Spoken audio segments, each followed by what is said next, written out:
Welcome मेरे YouTube channel पे। तो अभी हम लोग 25 क्वेश्चन जो आरआरबी के एग्ज़ाम्स के हैं, जो 2 दिसंबर के थर्ड शिफ्ट के हैं, वो देखेंगे। ठीक है, तो देखिए पहला क्वेश्चन जो है ये है। ठीक है, ओके। तो हमें पता है ना 625 का को अगर हम लोग रूट से बाहर निकालेंगे तो 25 आएगा बाय 25। ठीक है, और ये 7 देखिए, हम हमेशा ना आप लोग स्क्वायर और रूट को याद करके रखिए, इजी हो जाएगा क्वेश्चन सॉल्व करना।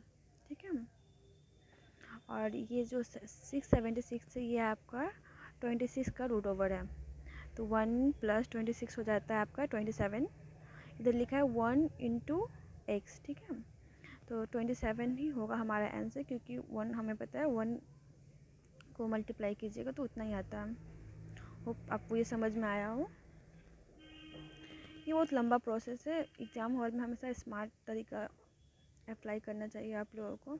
इसके लिए हम पहले से प्रिपरेशन चाहिए। ऐसा नहीं, स्मार्ट तरीका ऐसा नहीं है कि मतलब कुछ एक्स्ट्रा ऑर्डिनरी थिंग है। वो स्मार्ट तरीका पाने के लिए आपको मेहनत करना पड़ता है पहले से, लाइक स्क्वायर, क्यूब, ये सब याद करके पहले से रखना होता है। ओके, नेक्स्ट क्वेश्चन है। देखिए ABC जो अपना कैपिटल इन्वेस्ट का इस रेशियो में किया और कितने मंथ के लिए किया, उसका रेशियो दिया हुआ है। ठीक है, और एट द एंड उनको जितना प्रॉफिट हुआ वो दिया हुआ है। तो पूछा है कि A और B का जो शेयर है उसमें कितना डिफरेंसेस है। ठीक है, तो सबसे पहले आपका जो इन्वेस्टमेंट का रेशियो है ना, वो देखिए आपका है 2, 3, 5, और उसके बाद कितने मंथ के लिए क्या है, तो 4, 2 और 3 मंथ के लिए क्या है। तो आप लोग इसको मल्टीप्लाई कर दीजिए, 8, 6 और 15। तो बोला है कि नहीं, A और B का जो शेयर है ना उसका डिफरेंसेस दिया हुआ है। तो A और B का डिफरेंस कितना है, 2 यूनिट।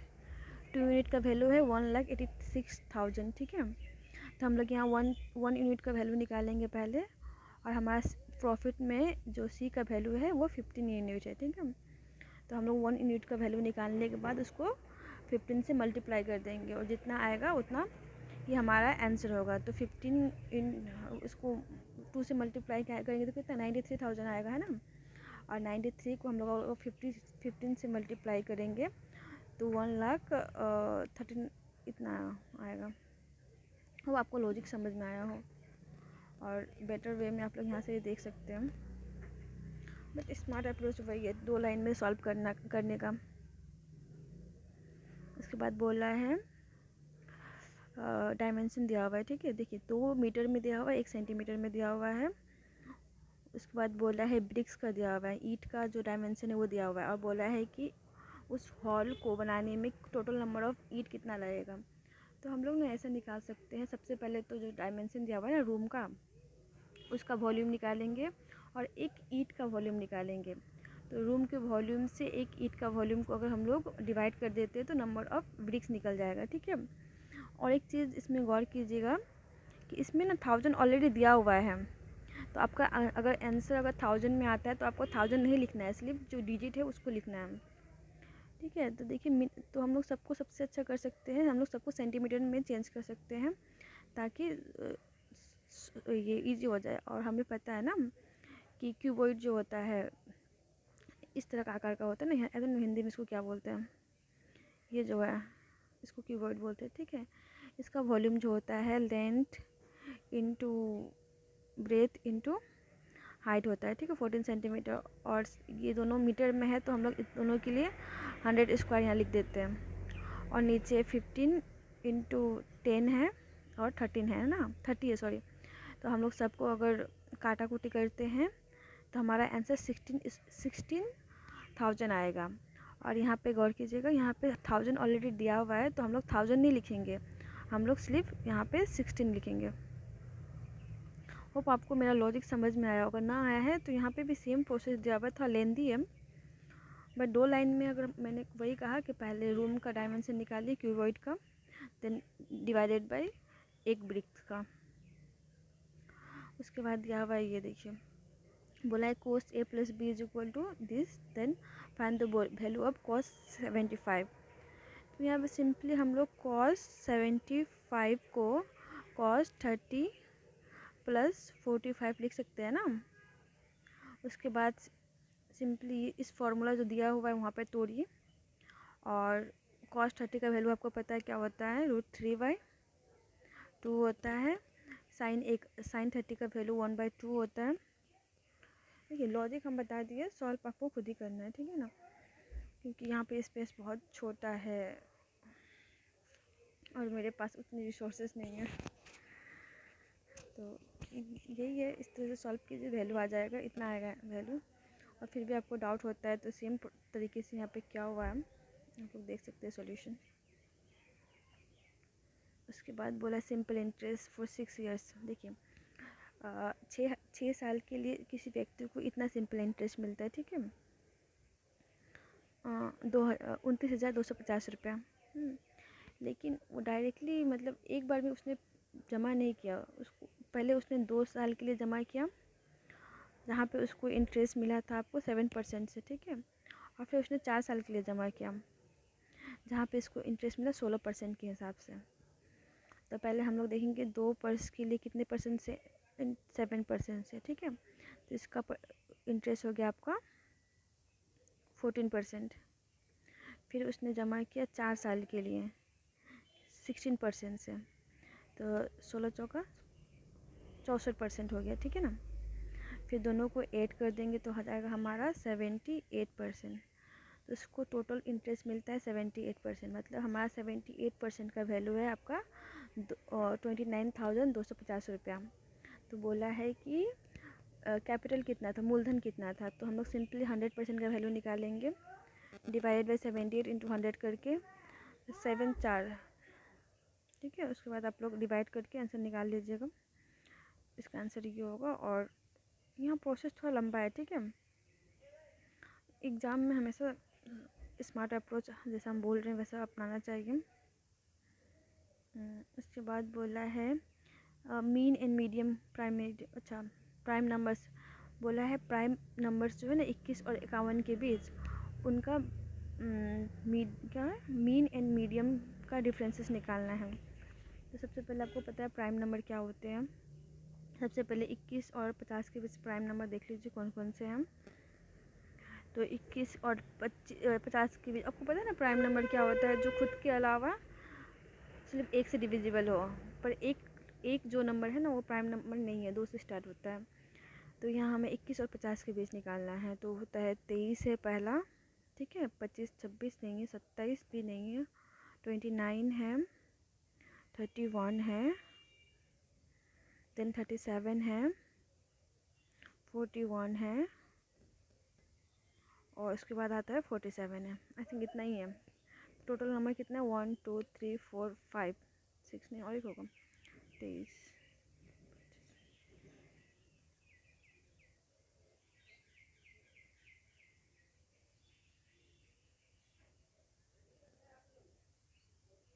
और 43 भी होता है, ठीक है। तो ये जो 7 नंबर है ये प्राइम नंबर है हमारे 21 से लेके 50 के बीच में, ठीक है।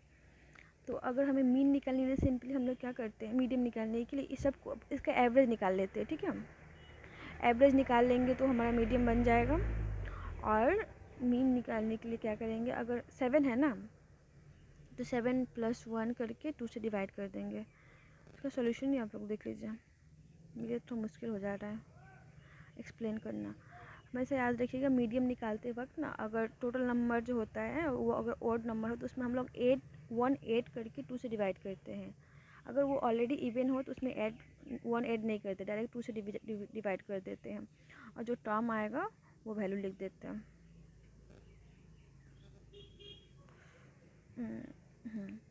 अच्छा यहाँ बोला है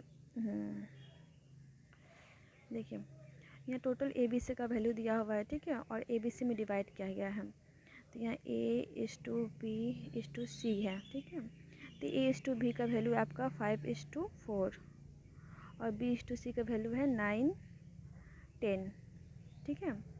तो अगर हम लोग को ABC का वैल्यू निकालना है तो हम लोग सिंपली क्या करते हैं, राइट हैंड साइड से, यहाँ 4 दिया हुआ है ना, तो C के बगल में भी 4 लिख देते हैं, एक्सटेंड कर देते हैं, और नीचे में 9 के बगल, यहाँ 9 है तो लेफ्ट हैंड साइड में भी 9 लिख देते हैं। उसके बाद हम लोग मल्टीप्लाई करते हैं, 4 45 56 और ये हो जाएगा आपका 40। ये आपका A:B:C रेशियो निकल गया। यहाँ से तो आप लोग निकाल ही सकते हैं, क्या सी का वैल्यू पूछा है ना, तो 40 बाई सबको ऐड करते हैं 45 तो 1 12 121 आता है। और ये है आपका, अरे ये लिख नहीं रहा, इंटू इतना करेंगे ना 2 4 तो 2 से डिवाइड हो जाएगा, तो यहाँ 800 आंसर आएगा। यहाँ थोड़ा लंबा दिया हुआ है, आपको जो समझ में आए वैसे कर सकते हैं। सबसे इम्पोर्टेंट है A:B:C निकालना, और आई डोंट थिंक इससे अच्छा मतलब सिंपल तरीका होगा। सिंपली आप लोग और एक बार पॉज करके देख सकते हैं, और ना समझ में आए तो हम और एक बार एक्सप्लेन कर दे। देखिए A:B:C लिखिएगा, ठीक है। तो A:B 5 4 दिया हुआ है, और B:C 9 10 दिया हुआ है ना। तो इधर को इधर एक्सटेंड कीजिएगा, इधर को इधर एक्सटेंड कीजिएगा, और दोनों को मल्टीप्लाई कर दीजिएगा, A:B:C आ जाएगा। और उसके बाद रेशियो में इतना तो मतलब अगर आप लोग कॉम्पिटिटिव एग्ज़ाम देने वाले हैं दे तो इतना तो रेशियो आता ही होगा आपको। उसके बाद देखिए, उसके बाद बोला है एक ट्रायंगल है, ठीक है, ABC। बोला है कौन B, एंगल B जो है 90 डिग्री है। तो ये हो जाता है, मान लीजिए ये B ये C, ठीक है। बोला है कि AC पे एक ये C है, हाँ, परपेंडिकुलर है BAP BA, ये 30 डिग्री है, ये 90 डिग्री है। तो ये कितना होगा?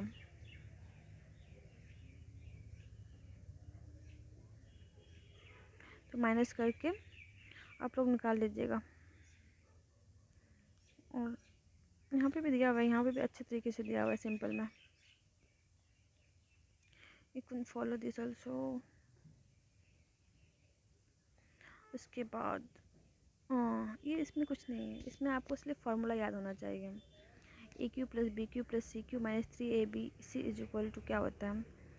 तो ये होता है आपका A + B + C, ठीक है, इंटू A + B + C का whole square -3 × AB × BC × CA होता है, ठीक है।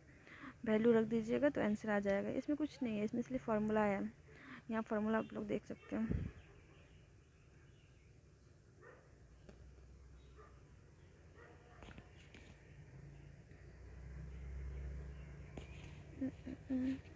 ये एवरेज का है क्वेश्चन। क्या बोला? 18 नंबर का इतना है। If 6 number of average average का इजी है, आप लोग देख सकते हो, मतलब उतना टफ कुछ है नहीं। सिंपली आप लोग 6 ऐड करके पहले इसको मल्टीप्लाई कीजिए, देन सॉल्यूशन में कैसा दिया हुआ है, सॉल्यूशन में भी ठीक दिया हुआ है, आप लोग डायरेक्ट ऐसे भी देख सकते हैं।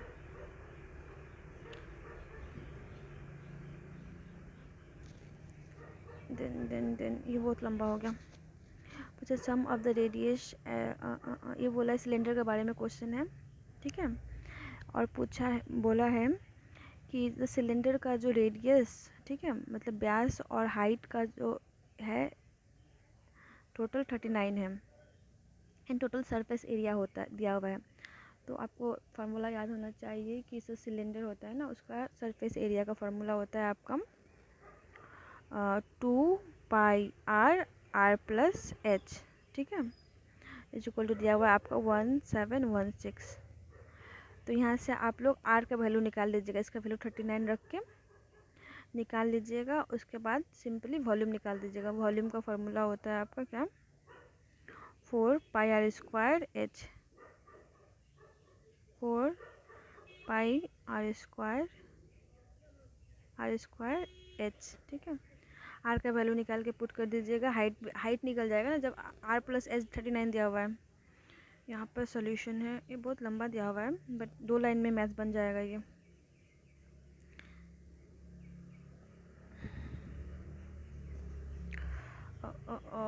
ये आपका टाइम फॉर्म से है, सिंपली 75/2 हो जाएगा, 45 का एलसीएम लीजिएगा, टोटल वर्क निकल जाएगा। दिन मान के चलिएगा बी एक्स टाइम में फ्रॉम हर टाइम। यहाँ पे सॉल्यूशन देख लीजिए, ये तो बॉडमस है, इसमें आप जितना दिमाग में कैलकुलेशन कर सकते हैं कर लीजिएगा पहले से। समझाने लायक है नहीं, इसको आपको खुद करना ही है, मतलब नया कुछ नहीं है इसमें। और आपको आंसर देखना है तो यहाँ पे देख सकते हैं, आंसर मैच कर लीजिए बस। और बॉडमस का रूल दिया है भाई, देख लीजिए, पहले डिवीजन करना है, ब्रैकेट ऑफ दिन दिस दैट,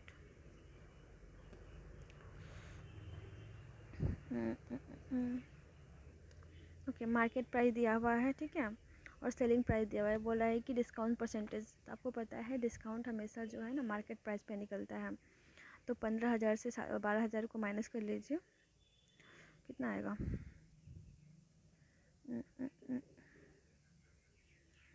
माइनस कीजिएगा तो कितना आएगा, और उसको उतना से ना मतलब इतना इतना का परसेंटेज निकाल दीजिएगा, हो जाएगा आंसर लगभग 20%।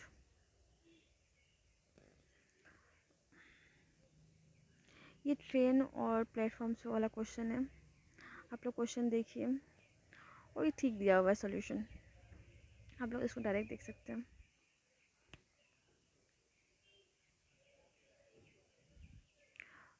डिनोमिनेटर, अच्छा, बोला है कि एक ये है, क्या भिन्न बोलते हैं ना हिंदी में इसको, तो बोला है कि डिनोमिनेटर जो है रेशियो में बढ़ा है 7 नंबर से, ठीक है। तो मान लीजिए न्यूमरेटर x है और डिनोमिनेटर आपका x+7 है, ठीक है, okay. If the numerator is increase by 20, sorry यार 20, तो बोला है डिनोमिनेटर जो है 3 से कम हो जाता है और भिन्न हो जाता है आपका 4/3, ठीक है। तो इसको आप लोग सॉल्व कीजिएगा तो आपका x का वैल्यू आएगा x+20/x+4 इज इक्वल टू 4/3, ठीक, 60 - 4। तो यहाँ पे x का वैल्यू आप लोग खुद सॉल्व कीजिएगा तो आएगा 44, ठीक है। 44 आता है आपका अगर x का वैल्यू, तो न्यूमरेटर में सिर्फ यहाँ x, आपको पता है डिनोमिनेटर जो है 7 ज़्यादा है, तो आपको पता है 44/51 आपका आंसर हो जाएगा, ये वाला answer.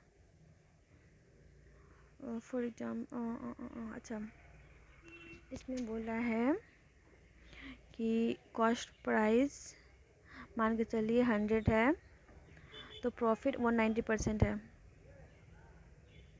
Profit is equal to 190%, ठीक है। तो सेलिंग प्राइस हो जाएगा हमारा cost price plus profit is equal to 290%, है ना। इतना आप लोग को समझ में आया। देन बोला है कि कॉस्ट प्राइस को 10% से बढ़ा दिया जाए, ठीक है। न्यू कॉस्ट प्राइस हमारा हो जाएगा 110, बट सेलिंग प्राइस हमें सेम ही है, मतलब 290 ही आएगा। तो बोला है कि न्यू जो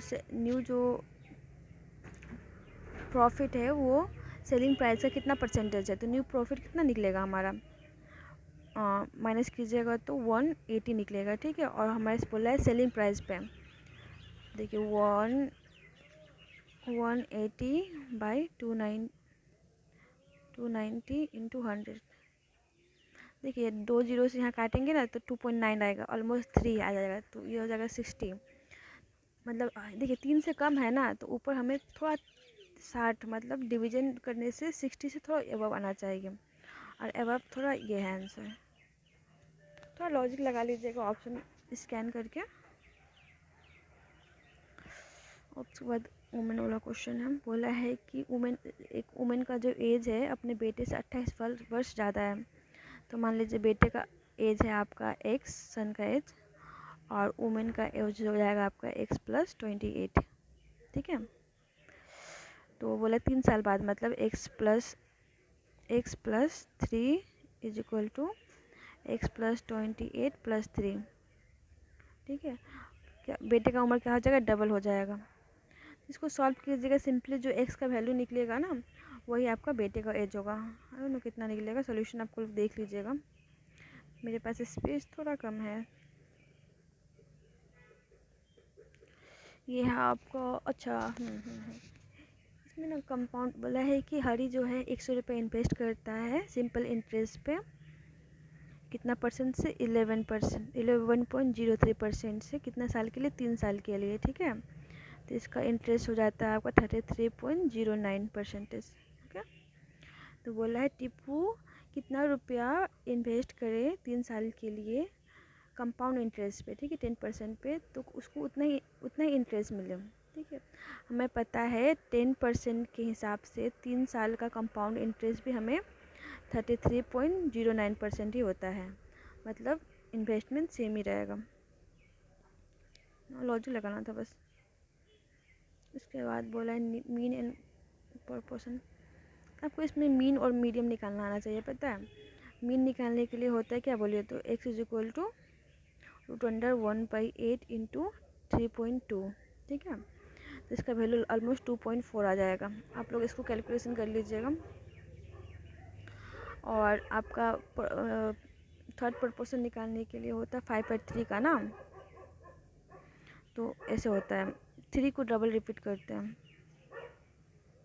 9/5 करेंगे तो कितना आएगा 1.8, और माइनस कर देंगे, क्या बोला डिफरेंस बोल रहा है ना, 8 9 10 11 12 13 14 15 16 8, तो माइनस करके जितना आएगा 6 आएगा, 0.6 आएगा। और इसमें क्वेश्चन सिंपल है ये वाला, ये बोला है कि बोर्ड गोज अप स्टेम। देखिए हम लोग हमेशा x प्लस वाई लिखते हैं या x माइनस वाई लिखते हैं। x जो है बोट होता है ना, मतलब नाव का स्पीड होता है, और y जो है नदी की जो धारा होती है उसकी स्पीड है, ठीक है। जब हम लोग डाउनवर्ड जाते हैं ना, तो हम लोग ये फार्मूला यूज़ करते हैं। जब हम लोग अपवर्ड जाते हैं, मतलब उसमें हम लोग धारा का स्पीड को घटा देते हैं, तो ये फार्मूला यूज़ करते हैं, ठीक है। तो बोला है क्या, वो इसमें जा रहा है अपवर्ड जा रहा है, मतलब ऊपर की धारा के विपरीत जा रहा है, तो ये वाला फार्मूला यूज होगा, इज इक्वल टू कितना बोला है 10 किलोमीटर जा रहा है 50 मिनट में, तो 50/60 कर सकते हैं घंटा में बदलने के लिए। तो यहाँ पे दिन दिया हुआ है स्टीम, मतलब y का वैल्यू दिया हुआ है और x का वैल्यू निकालने बोल रहा है, ठीक है। यहाँ पे 3 दिया हुआ है, तो 10/1, इसको कैलकुलेशन कर लीजिए आप लोग। यहाँ पे किस तरह से दिया हुआ है, यहाँ पे ईजी दिया हुआ है।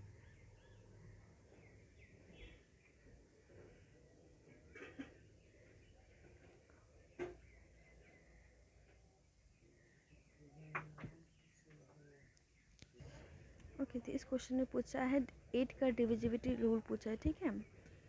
तो देखिए 8 का जो रूल होता है ना, उसमें होता है हम लोग लास्ट से थर्ड डिजिट देखते हैं, वो अगर ऑड हो तो हम लोग 4 को ऐड करते हैं, ठीक है। अगर थर्ड डिजिट जो ये ऑड हो तो +4 ऐड करने के बाद 2 डिजिट को डिवाइड करके डिवाइड करते हैं कि वो डिविजिबल है कि नहीं। तो यहाँ 7 है, मतलब ऑड है, तो हम लोग 4 ऐड करते हैं, तो 18 + 4 होता है 22, और 22 जो है 8 से डिविजिबल नहीं है। नेक्स्ट देखिए यहाँ पे 7 है, तो 16 + 4 होता है आपका 20, 20 भी 16 से डिविजिबल नहीं है, यहाँ है 7, ठीक है।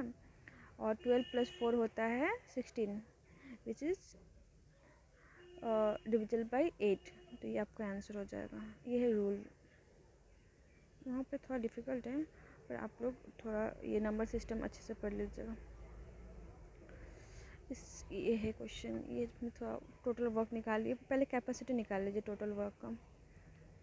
15 मेन करता है आपका 25 डेज में, ठीक है। टोटल वर्क हो गया, यहाँ पे 25 वुमेन करती है 40 डेज पे, ठीक है। तो यहाँ पे मेन इस टू वुमेन का आपका कैपेसिटी निकल जाएगा